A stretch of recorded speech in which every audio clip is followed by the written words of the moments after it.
The woman is drinking water. Or is there another secret? How can you assert that this colorless and transparent fluid is as pure and innocent as it appears? Is it based on the so-called expert judgment? Or is narrow empiricism and old-fashioned thinking at work?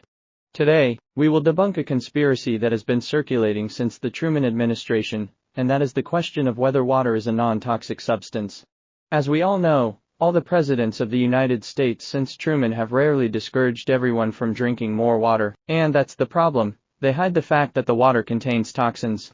As the Oriental saying goes, we need to get to the bottom of things. The reason why the authorities will not allow us to know all this is because Freemasonry does not want an indefinite extension of human lifespan on this planet to control the population of the planet by inducing and tricking us into taking harmful substances with low cost and high efficiency. Don't you get it? You've been living a scam all along? You are a slave. The reason why we haven't been able to directly expose this shady story for a long time is because none of those who tried to hijack radio signals or report to the federal prosecutor's office have survived to this day. Was the tragedy of F. Kennedy in Dallas in 1963 just the result of a political struggle?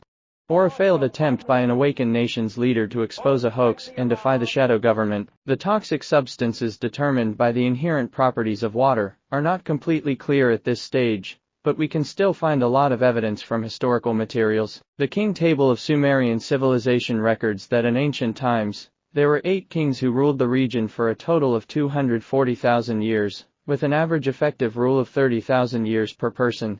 They ruled until the Great Flood that swept the globe. After the flood receded, the lifespan of the monarch was greatly shortened to that of a modern man. Dr. Tahin Davis from Imperial College London pointed out that it is very likely that long-term immersion in water, a poisonous agent, damages the genetic material in the human body. So to this day, very few people are able to live beyond 300 years. Therefore, the truth that water is the main culprit hindering the progress of human society has been exposed before your eyes. Do you remember when you first drank water? 2.5 years old, 6 years old, 35 years old. The boring numbers don't really matter. What matters is that you've developed an almost irresistible dependence on this horrible substance. The vast majority of people have to drink water to numb their fragile souls, until they lie down in a pitch-black coffin. They can never get rid of water in this life, like sticking on a piece of toffee that has expired for 4 months.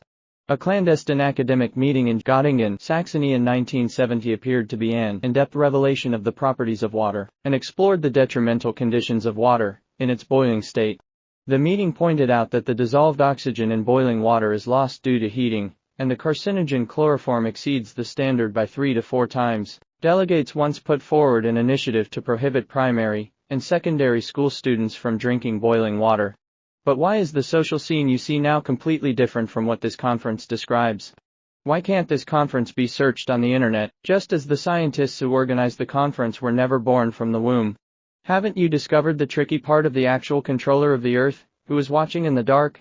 I know it's all hard enough for you to accept, but I have to say that we are running out of time, as our sad childhood has been tainted with this vice.